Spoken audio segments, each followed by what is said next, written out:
Introduction. Does money ever make you nervous? Do you ever find yourself feeling as though you're not equipped to deal with your own personal finances? Perhaps you have a mountain of credit card debt. Or maybe you're so afraid of getting into debt that you've never opened a credit card at all, even though you really need to build credit. No matter what your particular problem is, discomfort with your personal finances can create a host of crippling limitations. The author observes that our mindset is the first and most significant of these limitations. That's because we often set ourselves up for failure by telling ourselves things like, "I'm not smart enough to manage money," or "That's just too confusing, I can't figure it out." The author observes that our experience with financial education is often at the core of these insecurities. And sadly, the financial education that most people receive is woefully inadequate. Schools are more concerned with cramming our minds full of algebraic equations than teaching us about a credit score. And our parents may feel just as lost as we do when it comes to money management, so they're ill-equipped to teach us themselves. In the author's experience, this lack of education highlights an appalling class divide that might be addressed if we want to improve our access to financial education. And over the course of this summary, we'll use the author's personal experience as an investment banker to illustrate the variation between what rich and poor people teach their children about money. Chapter 1. Explore your money motivations. The author's experience has shown him that when it comes to money, people are motivated by one of two things: greed or fear. We aren't always aware of these feelings, but if we don't make a conscious effort to think about how we manage our money, these emotions can instinctively drive our decisions. To put this theory to the test, the author invites us to imagine a hypothetical scenario. Let's say you just started a new job with a massive pay raise. Sounds awesome, right? But it's the next step, deciding what to do with that money, that determines how awesome your financial future will be. So as you contemplate the scenario, what do you think would be the right thing to do? Should you buy a new house and make it as close to your dream house as possible? Should you buy a new car, nicer clothes, or any of the other fashionable accoutrements that would make your life appear more glamorous? Or should you invest in something like stocks and bonds? The author's research indicates that this is where the class divide really comes into play. Wealthy people teach their children to hang on to their wealth, even if that means redistributing it a bit by investing in stocks. The people who make this choice understand that even if you're parting with a little bit of your wealth in the short term, those investments will make you money in the long run, and that makes it a good choice. However, people who have less financial education are unlikely to make choices that would secure a solid financial future for themselves. Although wealthy parents teach their children that investments are a very real and viable option, other people lack that kind of comfort with stocks and bonds. For people who were not born into wealth, stocks seem almost as fictitious and unrealistic as unicorns. People in this position might not know a great deal about investments, and as a result, they feel uncomfortable with the topic. They might not know what constitutes a good investment, and they might worry that investing will cause them to lose money. So, in a fearful bid to keep their money safe, they spend it on more tangible things like property and cars. These purchases might be flashy and cool.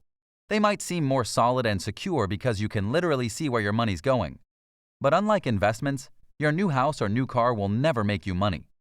In fact, they simply suck your newfound wealth right out from under you. And that's why the key takeaway from this chapter is to avoid falling prey to the common temptations that overwhelm financially ignorant people. Your feelings might tell you that a new house is a better purchase, but feelings can lie.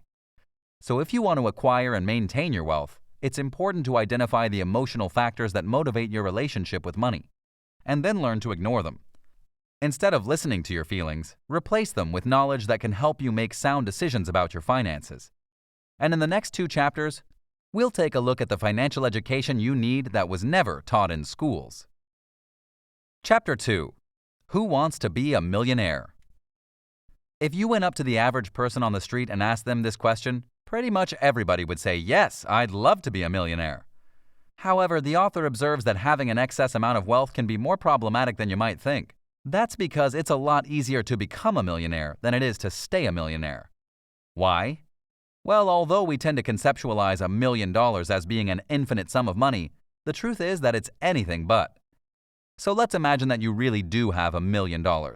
You spend at least half of it on a fancy house. You spend more on a luxury car. You spend a little extra on some designer clothes to match your new lifestyle. Now an overwhelming portion of your infinite amount of money is gone. How are you going to make your house payment? How will you pay for your flashy car's insurance or repairs? How can you keep up with your new high-class friends? What are you going to do when something breaks in your house? The authors observe that self-made millionaires who hang on to their nest eggs are successful because they considered these dilemmas in advance and planned accordingly. Sure, there are a lot of young self-made millionaires and celebrities who are happy to flash wads of cash around and who blow their money trying to maintain their lifestyle, but these are the folks who quickly run out of cash. By contrast, the millionaires who make few expensive purchases and control their budgets carefully are able to hold on to their wealth for a long time to come. And the author's research indicates that many millionaires practiced this strategy for a long time before they ever attained their wealthy status. In fact, the penny-pinching strategies that they employed are so accessible that pretty much anyone could implement these tips to become a self-made millionaire. Here's how it works. You start by simply cutting out all the purchases you don't need. The things we buy may be different for everyone, but the logic is the same. Because at one point or another, everyone has thought, oh, it's only $5, $10, or $15. It won't hurt to spend just a little bit. But every time we employ that logic and spend another small amount on something we don't need, we're throwing away another little bit of money. And if we repeat this process multiple times every month, we've thrown away hundreds of dollars before we ever even realize it. But what would happen if we held on to those little chunks of money every time instead? What would happen if we saved them and put them aside? By carefully saving over time, the authors affirm that it's easy to put aside enough money to become a self-made millionaire. In fact, contrary to popular opinion, you don't need to make 7 figures to begin with. You don't even need a substantial salary. You can cultivate a fortune of your very own simply by setting a goal, sticking to a budget, and saving money every month. Chapter 3. How to make smart investments. In the previous chapter, we examined the financial success strategies of your average self-made millionaire. But even though saving money over time is crucial to financial success, the reality is that it's not how your average millionaire made their money. Instead, most wealthy people amass their fortunes by investing in stocks.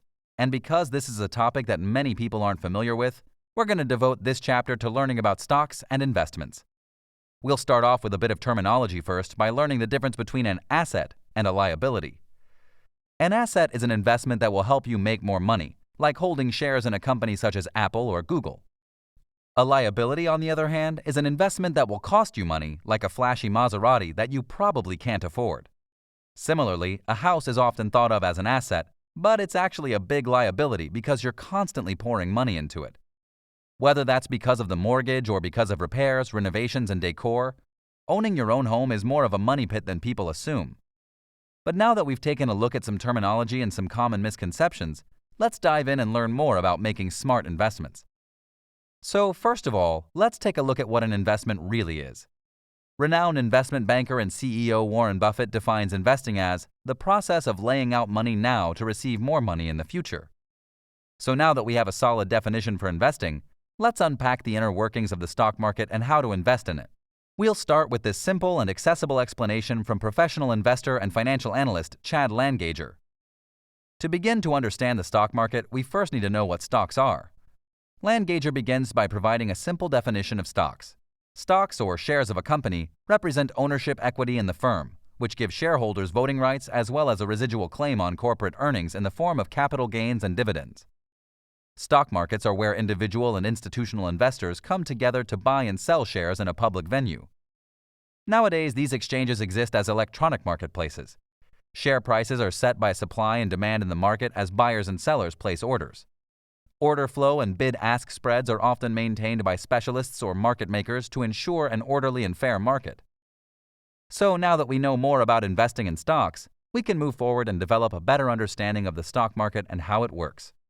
Langager adds that the prices of shares on a stock market can be set in a number of ways, but the most common way is through an auction process where buyers and sellers place bids and offers to buy or sell. A bid is the price at which somebody wishes to buy, and an offer, or ask, is the price at which somebody wishes to sell. When the bid and ask coincide, a trade is made.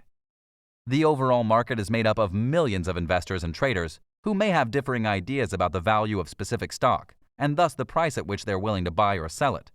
The thousands of transactions that occur as these investors and traders convert their intentions to actions by buying and/or selling a stock cause minute-by-minute gyrations in the market over the course of a trading day. A stock exchange provides a platform where such trading can be easily conducted by matching buyers and sellers of stocks. For the average person to get access to these exchanges, they would need a stockbroker. This stockbroker acts as the middleman between the buyer and the seller. Getting a stockbroker is most commonly accomplished by creating an account with a well-established retail broker. This explanation helps us to understand how the stock market works and how the average person can buy and sell stocks. But this information doesn't tell us why someone would want to invest in the stock market. If it's so complicated and unstable, why would anyone want to put their money into the stock market? The short answer is that when you make smart investments, you can make a lot of money. Landgager explains that numerous studies have shown that over long periods of time, stocks generate investment returns that are superior to those from every other asset class. Stock returns arise from capital gains and dividends. A capital gain occurs when you sell a stock at a higher price than the price at which you purchased it. A dividend is the share of profit that a company distributes to its shareholders. Dividends are an important component of stock returns. Since 1956, dividends have contributed nearly 1/3 of total equity return, while capital gains have contributed 2/3.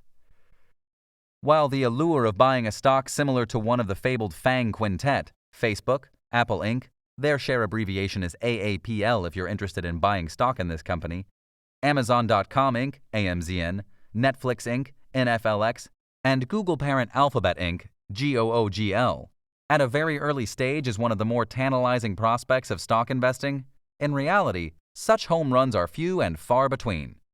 Investors who want to swing for the fences with the stocks in their portfolios should have a higher tolerance for risk. Such investors will be keen to generate most of their returns from capital gains rather than dividends.